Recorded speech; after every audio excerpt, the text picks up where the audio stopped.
ខេត្តពោធិ៍សាត់ជាស្រុកកំណើតរបស់នីស្បៃចំណែកអាយដល់តូចពេជ្រថៃជាអ្នកបាត់ដំបងតែថ្ងៃនេះជួបគ្នាសែនសប្បាយកន្លងមិនជួបនៅបាត់ដំបងតែជួបនៅកន្លែងស័ក្តិសិទ្ធិហើយកន្លែងនេះទាំងស្អាតហើយមិនឆ្ងាយក៏មិនចិត្តគឺកន្លែងស័ក្តិសិទ្ធិបូជនីយដ្ឋានអ្នកអុកញ៉ាឃ្លៀងមើងអីមើលសលេងគេម៉ាត់ក៏ដូចជាអ្នកសារព័ត៌មានអានព័ត៌មានហើយ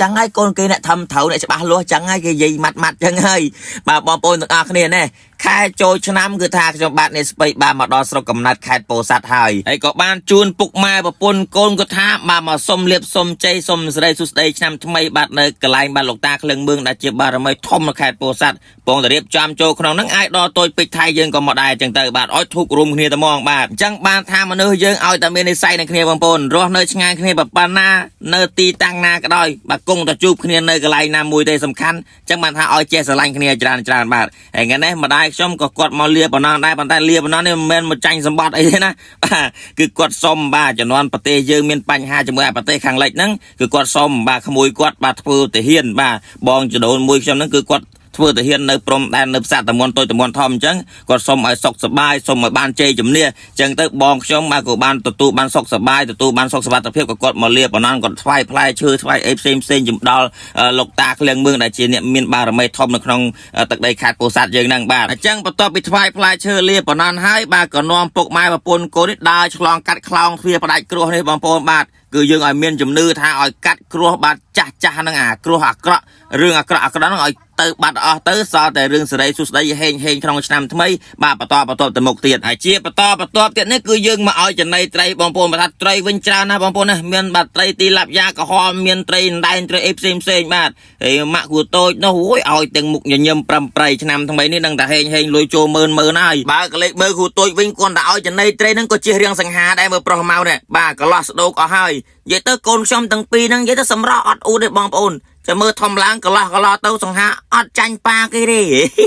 អូយមើលប៉ាគេសង្ហាឡើងចង់ណែនទ្រូងម្ដងគាត់ឃើញបាទនេះទេសភាពបងប្អូនបាទនៅបូជនីយដ្ឋានអ្នកអញ្ញាឃ្លៀងមើងគឺធានាជូនដល់បងប្អូនស្រស់ខ្ចីញញស្អាតបងប្អូនមកដល់ឲ្យដូចនៅឋានសួគ៌អញ្ចឹងបាទហើយនេះដើរមកបន្តិចទៀតហ្នឹងក៏មកដល់ឃើញត្រីអញ្ចឹងចេះឆ្ងល់ថាចុះអាកន្លែងត្រីក្រហមនេះដូចបាត់ត្រីធំបាទនេះគេបំបែកបងប្អូនបាទហើយឥឡូវនេះមកដល់កន្លែងមានកពើទៀតបងប្អូនអូបងប្អូនឥឡូវនេះគេមានច្រើនណាស់គឺថាមានការអភិវឌ្ឍច្រើនណាស់បងប្អូនបាទមានអីប្លែកច្រើនជាងមុនឆ្ងាយណាស់បាទក៏លេបមើលម៉ាក់គូតូចវិញអូយបងប្អូនហើយឡើងអស់ទោះសង្ហាណាបាទស្ទាវខេតហើយប្រុសម៉ៅមួយគូតូចនេះចែកនំគ្នាញ៉ាំមកបាទហើយបាទយាយគូតូចនេះបាទក៏ទាញមលូស្លាមកបាទហូបហើយចៅរំឲ្យមើលទៀតយាយ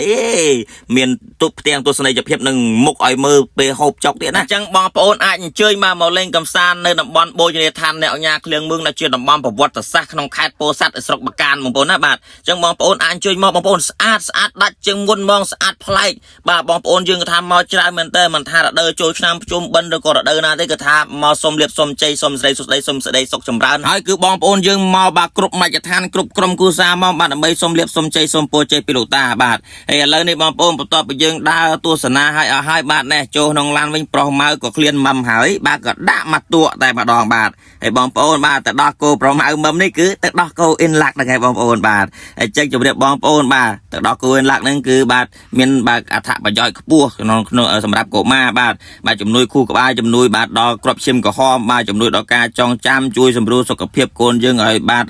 ផ្នែកកាពះពពៀនហ្នឹងឲ្យបាទមានការបន្តបង់មកល្អអញ្ចឹងណាបងប្អូនបាទហើយសំខាន់មានប្រូតេអ៊ីនមានអីផ្សេងស្តៀងនឹងទៅដោះម្ដាយអញ្ចឹងបងប្អូនបាទឲ្យកូនយើងមុំទៅមានសុខភាពល្អអញ្ចឹងបងប្អូនដែលមានកូនតូចកុំភ្លេចបាទមកសាក់ទៅដោះគោអ៊ីនឡាក់បាទអត់ពិបាករត់ទិញទេឲ្យតែមាន baby shop បាទខេត្តណាក៏មានដែរបាទហើយឬក៏តាមម៉ាតតាម pharmacy ឬក៏ឆាតចូល page អ៊ីនឡាក់ Cambodia បាទអរគុណច្រើនជម្រាបលាបាយ